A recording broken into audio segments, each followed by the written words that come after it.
आज की इस वीडियो में हम बात करेंगे कि ग्रेरिकल मेथड को हम सेकेंड ऑर्डर डिफरेंशियल इक्वेशन पे कैसे अप्लाई करते हैं। तो हमारा आज का जो टॉपिक है वो हम लिख लेते हैं।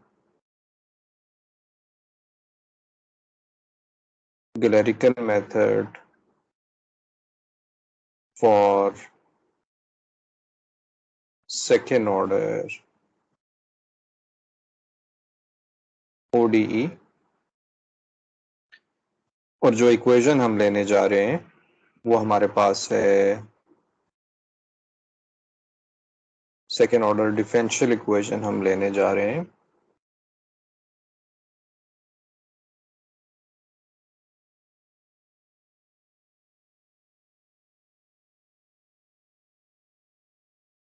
x बिलोंग करेगा x0 से लेकर xn तक, यानी कि ये हमारे पास नोड्स होंगे।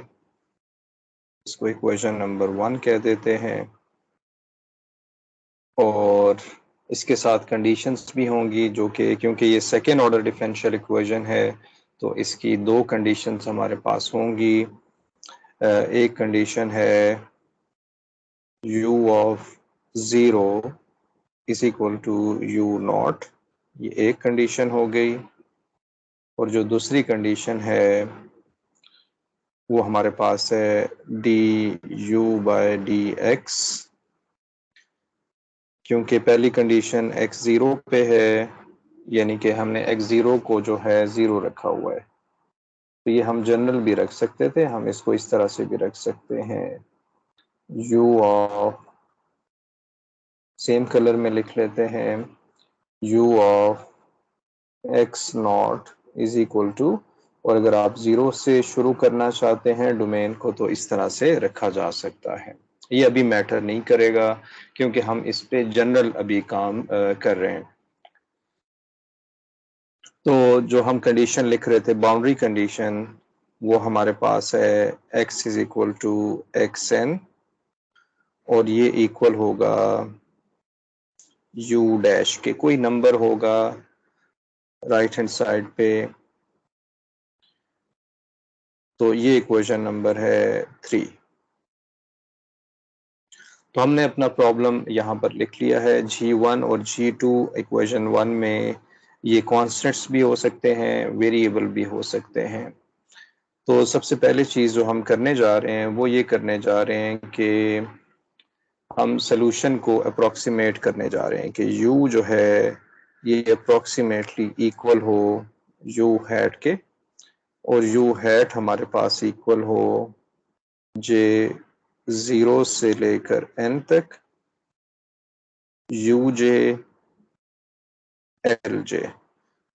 l हमारे पास लैग्रांज कोफिशिएंट्स हैं और u हमारे पास नोड्स हैं। तो ये जो है लिखा जा सकता है इस तरह से। इस पे हम पहले भी काफ़ी काम कर चुके हैं। u not l not u1 l1 plus un ln। तो ये इक्वेशन नंबर हम इसको 4 कह देते हैं।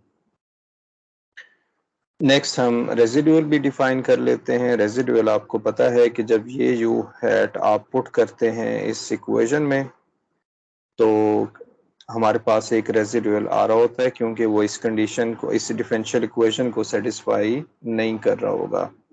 तो इस केस में हम इसको जब पुट कर देंगे तो रेजिडुअल बन जाएगा r of x is equal to d square u hat by d x square plus g1 d u hat by d x plus g2 u hat, ये रेजिडुअल बन जाएगा। okay. हमने सिंपली क्या किया है, आप समझ रहे हैं इस चीज को, कि अप्रोक्सीमेट किया इस u सोल्यूशन को u हैट से, और जब आप अप्रोक्सीमेट सोल्यूशन पुट करते हैं तो वो 0 के इक्वल नहीं आएगा, यानी कि ये इक्वल टू 0 नहीं आएगा, इसे हम रेजिडुअल कह रहे होते हैं। ओके, तो मैं इसको जरा खत्म कर दूं। ओके, अब हम रेजिडुअल भी हमने डिफाइन कर दिया और हमें ये पता है कि ग्लेरिकन मेथड के लिए for Galerkin method for Glaricon method for Glaricon method हमें वेट फंक्शंस डिसाइड करने हैं और वेट फंक्शंस को हम रखते हैं लैग्रांज कोफिशिएंट्स और फिर हम method of weighted residual use करते हैं बाय मेथड ऑफ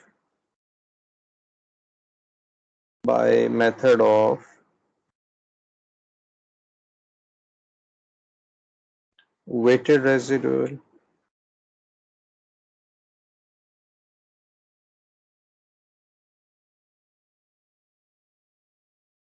जिसे आमतौर पे MWR लिखा जाता है, ये हम यूज करेंगे। उसमें क्या होता है कि हम R ऑफ x जो कि रेजिडुअल है इसको मल्टीप्लाई करते हैं किसी वेट फंक्शन से WIX वेट फंक्शन से मल्टीप्लाई करते हैं और फिर इसको हम इंटीग्रेट कर देते हैं x0 से xn dx। जब हम ये काम कर लेते हैं तो इसको इक्वल टू 0 रख देते हैं और यहाँ पर इसका मतलब ये होता है मैथमेटिकली कि R ऑफ x और वेट फंक्शन आपस में ऑर्थोगोनल हैं। I हमारे पास होगा 0 से लेकर n तक और हमें पता है कि यहाँ पर वेट फंक्शन जो है वो लेग्रांज फंक्शन के इक्वल लेग्रांज कोफिशिएंट्स के इक्वल हैं जो कि यहाँ लिखा हुआ है। तो हम इसको लिख लेंगे, हम इसे लिख लेंगे x0 से xn, रेजिडुअल लिखेंगे R ऑफ x और फिर आएगा weight function d of x is equal to 0 और I हमारे पास होगा 0 1 से लेकर n तक, यानी वेट फंक्शंस आपके चेंज होते रहते हैं। तो ये हो गया इस तरह से LIX। इसका नाम हम इस इक्वेशन का नाम हम LI रख देते हैं। R ऑफ x जो है इसका इस इक्वेशन का नाम 5 है और ये इक्वेशन नंबर हमारे पास 6 हो जाएगी। अब सिर्फ हमने ये करना है कि इस इंटीग्रेशन को सॉल्व करना है। हम सब्स्टिट्यूट कर देते हैं 5 into 6, यानी कि ये इक्वेशन नंबर 5 को 6 में पुट कर देते हैं तो ये आ जाएगा x0 से xn और रेसिडुअल हम लिख रहे हैं यहाँ पर जो कि है d² u hat by dx² plus g1 du hat by dx plus g2 u hat, ये हमने पुट कर दिया और वेट फंक्शंस जो कि मुझे यहाँ चेंज करना चाहिए था, आई एम सॉरी, क्योंकि मैंने दोबारा इसको लिखा था तो यहाँ पर LIX लिखना चाहिए था मुझे। तो LIX हम यहाँ पर लिख देंगे dx इज इक्वल टू 0 और I हमारे पास रहेगा 0 से लेकर 1 तक। इस पे हम बाद में बात करेंगे। तो ये हो गई इक्वेशन नंबर 7। अब आगे चलते हैं। हम ये करेंगे कि इसको अलग अलग अब हम लिख सकते हैं। हम इसे लिखेंगे x0 से xn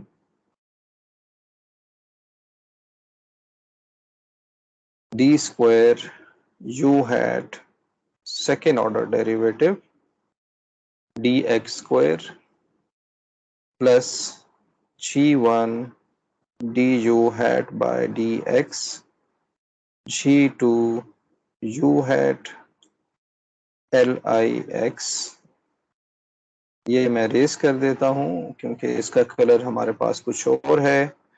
एल आई एक्स और ये आएगा d of x is equal to, इसको अलग अलग हम लिखेंगे,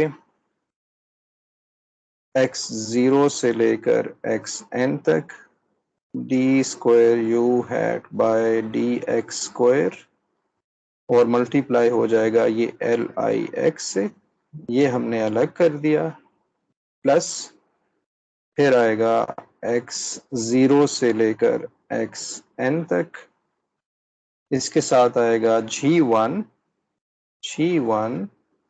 D u hat by d x, ये आएगा l i x d x plus फिर हमारे पास होगा x जीरो से लेकर x n तक और आखिरी टर्म ये मल्टीप्लाई होगी, तो इसको हम लिख सकते हैं g2 u hat L I D x, L जो है it is a function of x और ये हमारे पास इक्वल टू 0 आ जाएगा, इसकी जगह नहीं है तो मैं यहाँ इसको लिख रहा हूँ कि ये इक्वल टू 0 है। अब हम आगे चलते हैं और i की वैल्यू आप साथ लिखते रहिए, i की वैल्यू होगी 0 1 2 अप टू n तक। ओके, अब यहाँ पर एक इम्पॉर्टेंट चीज़ ये है कि हमें इस second order differential second order जो डेरिवेटिव है इसको रिड्यूस करना है, तो उसके लिए हम क्या करेंगे, पहले मैं इसको इक्वेशन नंबर कह दूं, इक्वेशन नंबर हम दे देते हैं, इसको कह देते हैं कि ये इक्वेशन नंबर 8 है। अब हम मैथमेटिक्स अप्लाई कर रहे हैं, मैथमेटिक्स का रूल अप्लाई कर रहे हैं कि अगर हमारे पास डेरिवेटिव हो, इस तरह से लिखा जा सकता है कि d बाय डी एक्स और साथ आए d u hat by d x और हमारे पास है एल आई एक्स, इसको अगर हम इस पे प्रोडक्ट रूल अप्लाई करें तो ये लिखा जाएगा d square u hat by, पहले d u hat by d x का डेरिवेटिव वो ये आ जाएगा, यानी कि इसका डेरिवेटिव आ जाएगा, एल आई को आप एज इट इज रखेंगे, एल आई प्लस फिर हम लिखेंगे प्लस फिर d u hat by d x को आप एज इट इज रखेंगे, d u hat by d x को एज इट इज रखेंगे, फिर एल आई का डेरिवेटिव लेंगे, एल आई का डेरिवेटिव का मतलब ये है क्योंकि l i is a function of x तो ये आ जाएगा d l i by d x. इसको आप रीअरेंज कर लीजिए, इसको जब हम रीअरेंज करेंगे तो हम लिख सकते हैं और d square u hat by d x square l i which is a function of x is equal to, ये आ जाएगा d बाय डी एक्स और d u hat by d x l i minus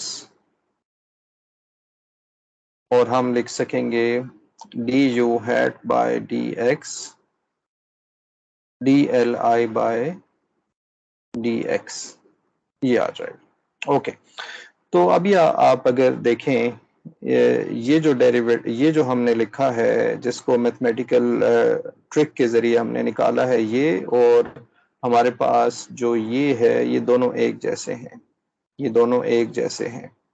okay, इसका मतलब हम इसे integrate कर सकते हैं, तो इसे अगर हम इंटीग्रेट करें, इसको मैं इंटीग्रेट कर देता हूं, यहाँ पर इसको मैं इंटीग्रेट कर देता हूं, तो ये बनेगा, यहीं पे इंटीग्रेट कर सकते हैं, ये बनेगा x जीरो से लेकर x n तक इसे इंटीग्रेट कर दिया, ये होगा x जीरो से x n,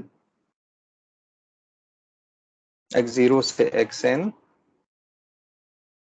dx, ये इसकी जगह थोड़ी सी कम है, यहाँ पर इस तरह से लिख देते हैं x जीरो से x n डी एक्स, यानी कि ये जो टर्म है ये सारी रिप्लेस हो जाएगी इस इक्वेशन से, इस नई इक्वेशन से, जो कि हमारे पास नई इक्वेशन यहाँ पर आ रही है।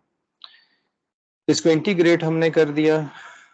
अच्छा, यहाँ पर अगर आप एक चीज नोटिस करें कि ये जो टर्म है हमारे पास, ये जो फर्स्ट टर्म है, इस फर्स्ट टर्म में इंटीग्रेशन भी आ रहा है, यानी कि ये इंटीग्रेशन भी आ रहा है और डेरिवेटिव भी आ रहा है। तो आपको पता है कि इंटीग्रेशन और डेरिवेटिव आपस में कैंसिल हो जाएंगे। हम इसे आमतौर पे कैंसिल नहीं करते, हम सिर्फ ये कहते हैं इंटीग्रेशन और डेरिवेटिव ऑपोजिट है, तो ये हमारे पास ख़त्म हो जाएंगे। तो जब ये ख़त्म होंगे तो हमारे पास सिर्फ ये जो डेरिवेटिव है ये हमारे पास आ जाएगा d u hat by d x और एल आई, इसका कलर मैंने दोबारा चेंज कर दिया है, और ये आ जाएगा क्योंकि हमने इसको एक तरह से इंटीग्रेट कर दिया है x0 से लेकर xn तक, माइनस x0 से xn d u hat by d x d l i by d x. इसको मैं सेम कलर में लिखना चाह रहा हूँ, d l i by d x, ये आ जाएगा। ओके, अगर मैं यहाँ इसको मजीद समझाना चाहूँ कि ये कैसे हो रहा है, अगर आप देखिए, एक हो d by d x sine of x d of x, अगर ये लिखा हो तो हम क्या करते हैं, हम फॉर एग्जांपल इसको सॉल्व करें तो ये आएगा साइन एक्स का डेरिवेटिव आएगा cause of x d of x, cause of x का आंसर क्या आएगा, इंटीग्रेशन में ये आएगा साइन ऑफ एक्स। ठीक, यानी कि आप इसका डेरिवेटिव लेंगे तो फिर भी ये आंसर आएगा और फिर यहाँ से यहाँ पहुंचेंगे। दूसरा केस ये है कि आप डी एक्स और इसको जब कैंसिल कर सकते हैं, यानी कि एक दूसरे को ऑपोजिट है, हम आमतौर पे कैंसिलेशन नहीं करते, जैसे 2/2 ये कैंसिल हो रहे होते हैं, उस तरह से हम नहीं लिखते हैं आमतौर पे। तो ये जब एक दूसरे का ऑपोजिट है तो हमारे पास क्या बचेगा, सिर्फ साइन एक्स बचेगा। इसको मैं रेस कर देता हूँ। ओके, इसको मैं रेस कर देता हूँ। तो हमने ये जो सेकेंड ऑर्डर डेरिवेटिव है, इसका जो इंटीग्रेशन है, सेकेंड ऑर्डर डेरिवेटिव का इंटीग्रेशन, इसको हमने इस तरह से लिख दिया है। ये हम पुट कर देंगे इक्वेशन नंबर 8 में। तो यहाँ लिख देते हैं put into equation number 8, put into equation number 8। Equation number 8 में सिर्फ ये जो मैंने अंडरलाइन किया हुआ है यहाँ पर, यहाँ हम पुट करेंगे। तो इसको जब पुट कर देंगे तो हमें मिल रहा होगा यहाँ पर आंसर माइनस x0। पहले आप ये पुट कीजिए, यानी कि ये पहले लिखेंगे x0 से xn d u hat by d x, इसका कलर मैं वही रखना चाह रहा हूँ, green, d u hat by d x, और साथ ही है d l i by d x d x. पहले आपने ये पुट कर दिया, अब आप क्या करेंगे, ये भी पुट करना है लेकिन इसको हम एंड पे लिख लेंगे, फिर सेकंड टर्म लिखेंगे, यानी कि ये वाली टर्म अभी आपने लिखनी है।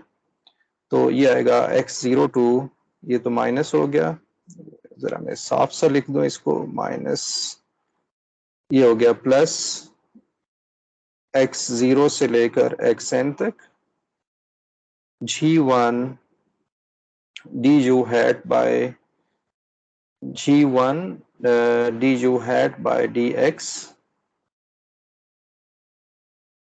g1 du hat by dx li dx, ये आ जाएगा। li का जो है कलर मुझे भूल जाता है कि कलर नहीं मैंने सही लगाया यहाँ पर, इसके साथ है प्लस x0 से लेकर xn तक, ये आ जाएगा x0 से xn तक, और फिर हम लिखेंगे g2 u hat li dx, ये आ जाएगा। अब ये जो टर्म रह गई थी हमारे पास, ये वाली टर्म एक रह गई थी, ये टर्म हम इसको एंड पे लिख लेते हैं। इसकी एक वजह है, वो अभी आपको पता चल जाएगा। ये आएगा plus d u hat by d x l i x zero से लेकर एक्स एन तक, और इसको हम इक्वल टू जीरो कर देंगे, इक्वल टू जीरो, और ये आ जाएगा i is equal to 0 1 2 up to n तक। ठीक है, तो यहाँ तक अभी हम पहुंच चुके हैं। इसके आगे और भी कैलकुलेशन है, वीडियो थोड़ी लंबी हो गई है तो मैं यहीं पे अभी स्टॉप करूंगा और नेक्स्ट वीडियो में यहाँ से हम शुरू कर रहे होंगे। Thank you for watching.